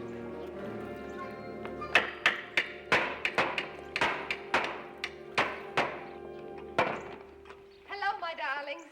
Hi, Daddy. Hi, Daddy. Is that all you got to say? No presents. Presents? Well, what are you two doing up there? Building a tree house. Treehouse. Well, come on down now and say hello. Come on. We can't, Daddy. We have to finish this before the rainy season. What's the matter with the house? Did it spring a leak? You don't understand. We're on the South Sea Island. You're on a what? Oh, it's probably part of their schoolwork. You know, learn by living. Which island are you on, dear? Justin Island, the one like Mrs. Tick lived on. Mrs. Tick? Yeah. Miss Ingrid Tick. T-I-C, Tick. Is Swedish name. Mrs. Duncan give me position to take care of children. So nice meeting you, Mrs. Tick. Nicholas, shall we go in now? Would you take these things in for me, please? Oh, no, I'll take it. Yes, no trouble. We have been waiting for you to come home. Honeymoon is over, yeah? It's just begun. Nicholas. Why is she talking like that for? Grown-ups. Nicholas. Aren't you going to carry me over the threshold? Such a strong man. Oh, you darling, be careful.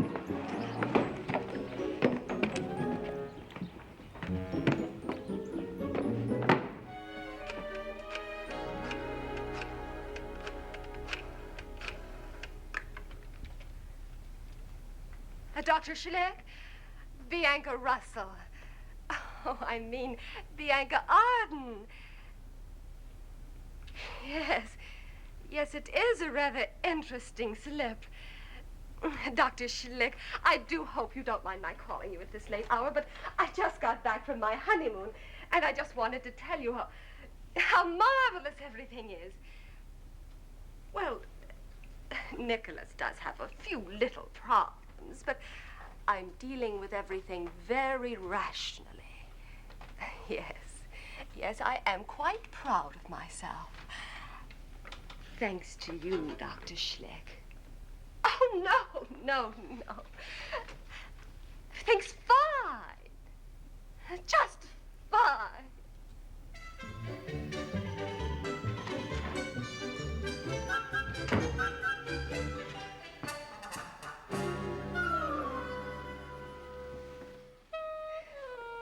Put out the light, please, darling.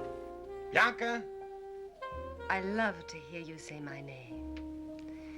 Come here.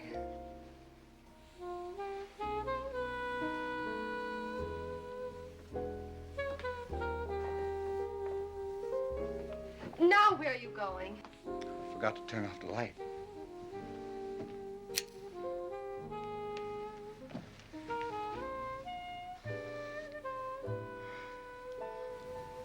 Oh, it's too dark. I like it that way.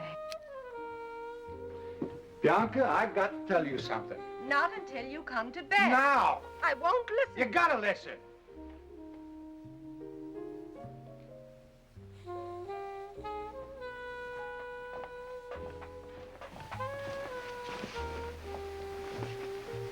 Not like that. Go in and change. the matter with you? I don't feel so good. Well, put on your pajamas and come to bed. I'll make you feel better. Go on. But come right back. You won't fall asleep. I won't.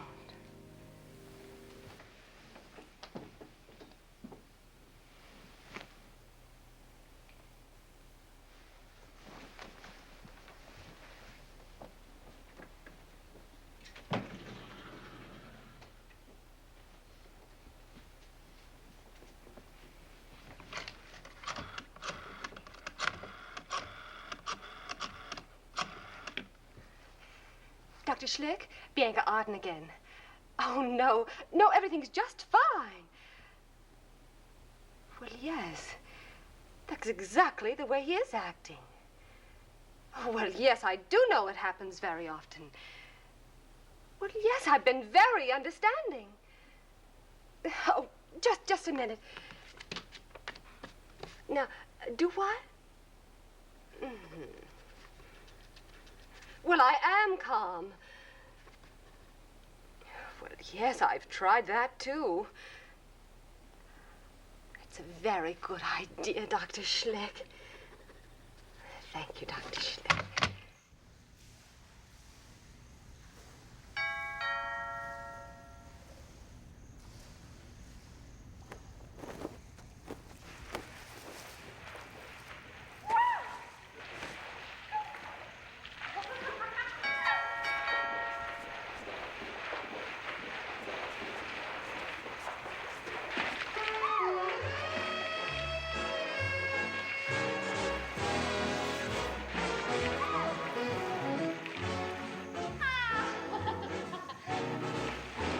Ellen, get out of there.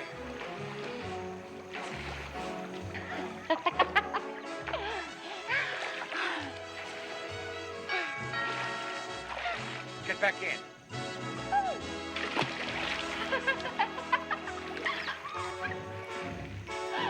Come on. What is so refreshing. You know, after you finish doing, you know. Nicholas! Coming, honey. Right there.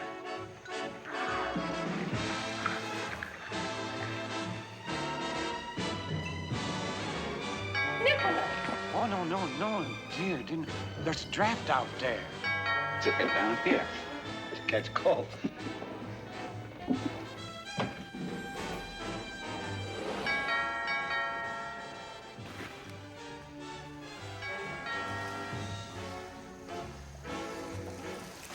Put this on.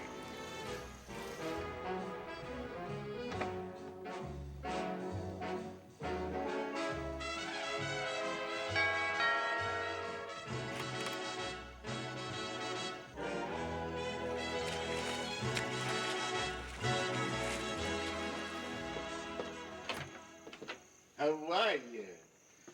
Mr. Arden, I'm sorry to disturb you at this hour of the night. I'm Johnson of the American Life and Accident Assurance Company. Come right in. I need all the insurance I can get. Well, thank you. Oh, right up here. You know, I did have the privilege of meeting you at a Dem Father's Pack night some months ago. Oh, yes, how could I? Upstairs, we'll have a drink. Oh, no, I don't drink, but you go right ahead. All right. Say, I hope you'll forgive me for getting you out of bed. Oh, I'm glad you came. My, you have a lovely place here. Oh, you like it? I hope you got everything covered. Completely. Swimming at this hour? Oh, we're an outdoor family. Oh, my, listen to that splashing. Must be doing the breaststroke.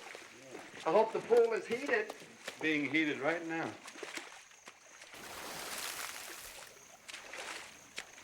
Now, Mr. Arden, have you received any communication from your first wife, Ellen Wagstaff Arden? What?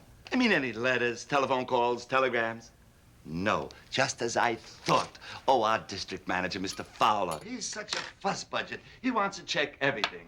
Of course, it's customary for a company to check when they put out a large sum of money. But this is so ridiculous. What are you talking about? Well, they have a report, actually a rumor, that a woman answering the general description of your first wife was picked up by an American submarine. Well, to tell you the truth, As was a young man answering the general description of Stephen Burkett, who's reported drowned the same time your wife was. Oh, it's absurd. Would you say that again, please? Oh, it's really not worth repeating. A man was rescued at the same time as my wife? No, a young man, according to this unverified rumor. They're on this island together for 5 years? Ridiculous, isn't it? What else did your district manager hear? Well, nothing, really, but it seems that he talked to someone who talked to someone else who spoke to one of the sailors. Well, I have it here. The sailor said the woman called the man Adam. Adam? A far cry from Stephen. Oh, it's just too absurd. What did he call her? Eve. Eve? Adam and Eve. Oh, a delightful fancy. A delight.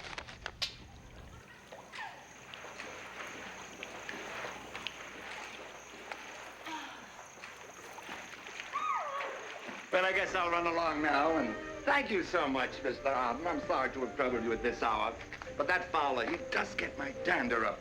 He never admits he's wrong. Well, I can't wait to see the expression on his face. Don't bother, I know my way out. Oh, do you mind? No, go. Thank you. Adam and Eve. Oh.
You enjoy your swim?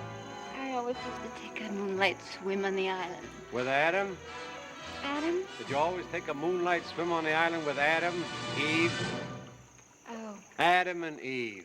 I was afraid you'd misunderstand about that. Oh, what's to misunderstand? A man's wife spends 5 years on an island with a strange man. Would you like it any better if I knew him? And it slips her mind? Well, I was going to tell you, but I know how upset you get about little things. Little things? First of all, you misunderstand. You see, he was trying to get the boat through the surf. He broke his leg. He was laid up for 6 months. 6 months? That still leaves 4.5 years. All you can think about is the way I behaved with a poor little man who wouldn't harm a fly. Why don't you think about telling her that your wife's back? No, that wouldn't occur to you, would it? I was going to tell her. I mean, how long does it take a man to tell a woman that his wife's back? That his wife's back. It takes 2 seconds. I just did it in 2 seconds. You've had 2 days. Don't change the subject. Oh, any excuse for the storm. That's why you're picking on Adam? If only you could see Adam. Gentle, harmless Adam. I'd like to see him. I'd like to thank him for all he did for you. I've already done that. I want him to know how grateful I am. I told him I knew you'd be. Where's he now? The YMCA. YMCA? Yes, he lives at the YMCA, and he loves it at the YMCA. What else do you want to know? Yes? Not there. Thank you.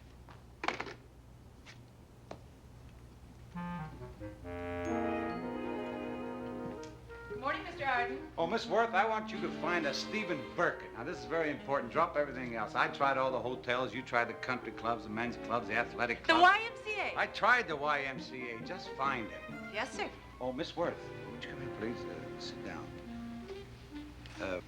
From a woman's point of view, Yes, sir. I have a client who's in great distress. You see, his wife has been unfaithful to him. For how long? What's that got to do with it? Well, some people look at these things one way and some people look at it another. 5 years. She must have been a pretty smooth operator. The circumstances were highly unusual. The wife should be forgiven. Always? Well, of course, you bawl her out a little bit. You don't want her to keep at it. But you know, to err is human and all that sort of jazz. And if the husband... Oh, that's quite different. He has a wife waiting for him at home. Thank you, Miss Worth. Just find Stephen Birkin. Yes.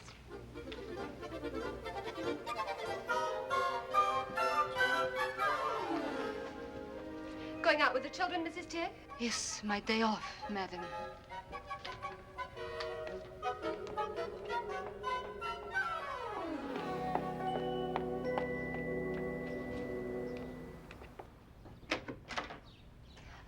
Dr. Schlick, the pattern is perfectly clear to me now. It's practically a textbook case. There's only one little thing that bothers me. Oh? Now, I could understand it if I repelled him, but his not being able to... Well, that would make it more understandable, yes. And I happen to know that Nicholas is mad about me. I see.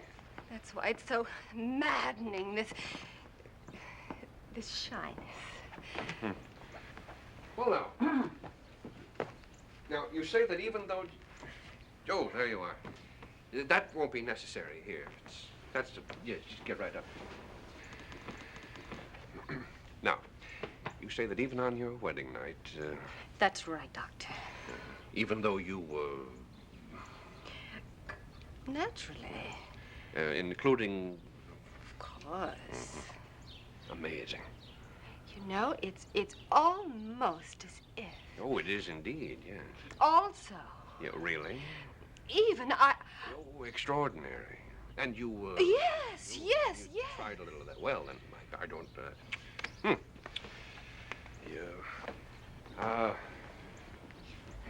Man must be crazy. Oh, I hope not, Doctor.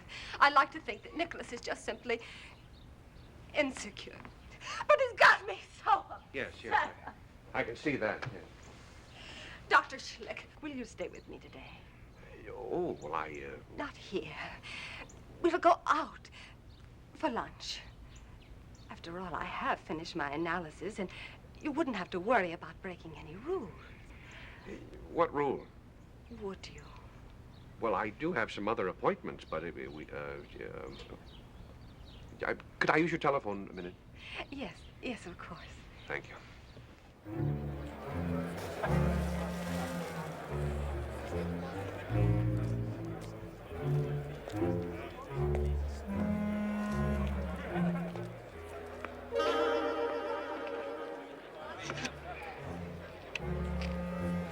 Stephen Burkett, please.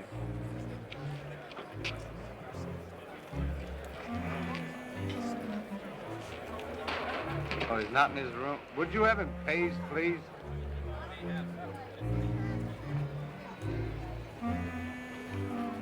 Paging Mr. Burkett. Call for Mr. Stephen Burkett. Mr. Burkett. Mr. Burkett.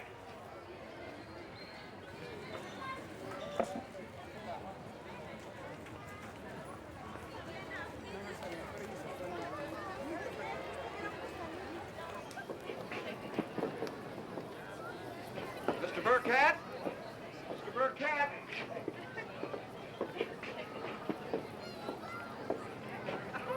Mr. Burkett?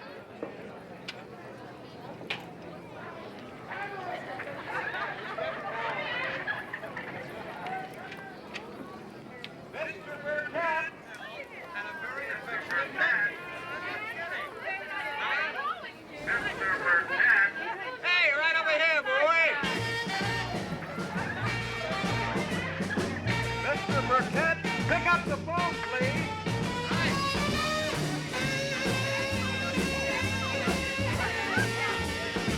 Stephen Burkett. Hello? Hello? I guess they'll call back. Come on, gals, what do you say? Let's go for dip. Come on.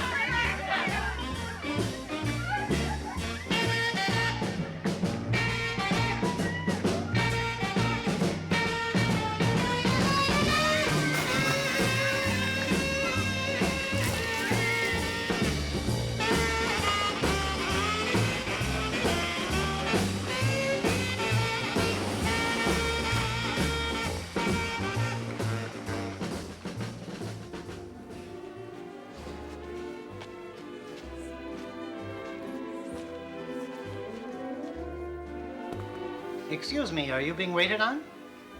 Not yet. I could wait on you. Thank you. Do you have this shoe in a 6.5 AAA? We have that in all sizes. If you'll sit over here, I'll get it for you. Thank you. We carry that model exclusively in the genuine Bengal crocodile. That's the true or saltwater crocodile. Found also in South China, Northern Australia, the Fiji Islands.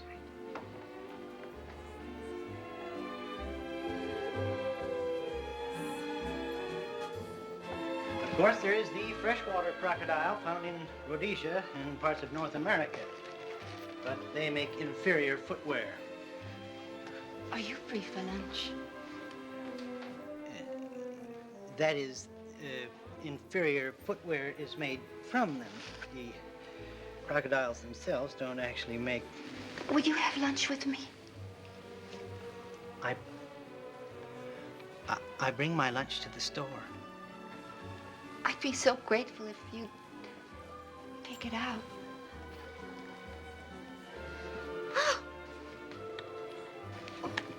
I guess my foot's grown. Go barefoot for 5.5 years.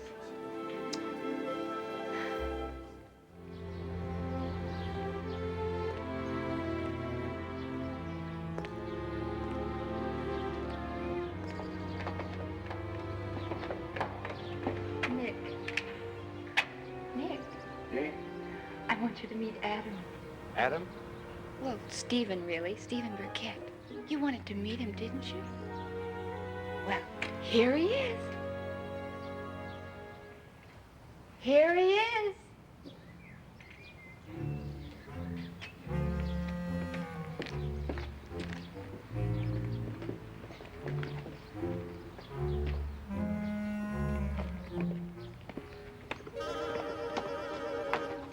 Well, so this is Adam. Pleased to meet you, Nick. Oh, well, sit down, Adam. Take a load off your feet. Thank you. I really don't have very much time. I'm making a report to the Geographic Society on the flora and fauna we found on the island. I was very excited by the island's vegetation. I'm afraid I spent so much time on research, I wasn't very good company for your wife. Oh, I'm sure she understood. Eve said you had some questions you wanted to ask me, Nick. Oh, he has. Ask him. Ask him anything. Well, let me see. Oh, what kind of an island was it? I'd say it was an ordinary island, wouldn't you say? Like the rest. Small island? Not small. Not large. Medium. Jungle? Jungle. Yeah, trees, vines. Oh, trees, yes. No vines. Well, yes, vines too. Water. Well, yes, all around. That's one of the nicest things about Adam. He doesn't talk your ear off. I suppose you lived in tree houses. Oh. Huts. We lived in huts. Separate huts. Even during the rainy season? When it rained, we moved on up into the trees. Separate trees. Anything else you want to ask? I don't think so. I got a good, clear picture. Well, then shall I be running along? Oh, must you? Well, the Geographic Society insists on punctuality. Well, drop in again, Adam, and we'll talk about the flora and the fauna. Thank you. Bye, Eve. Goodbye. Adam? Watch it.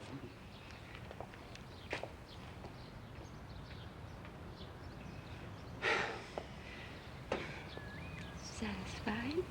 Completely. No. Aren't you ashamed of those suspicions you had about me? Terribly. Cut it good. Thank you. Cut.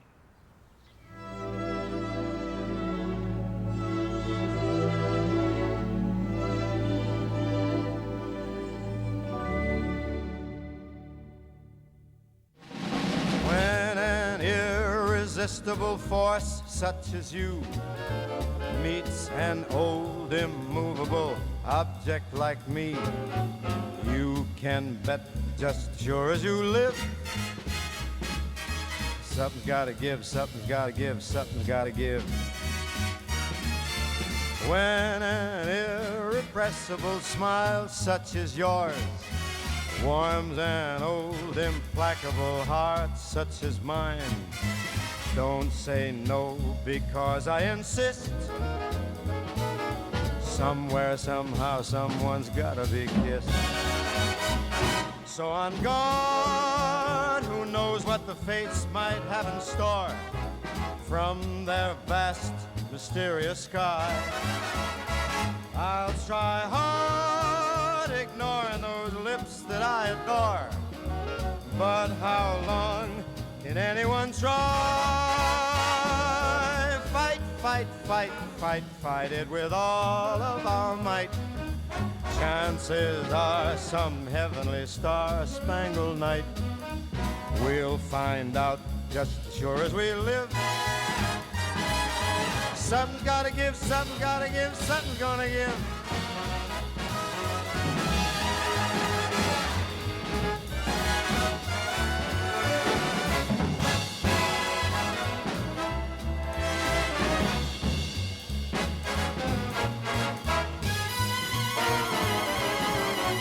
Something's gotta give, something's gotta give, something's gotta give. Something's gotta give, something's gotta give. Oh, let's tear it up.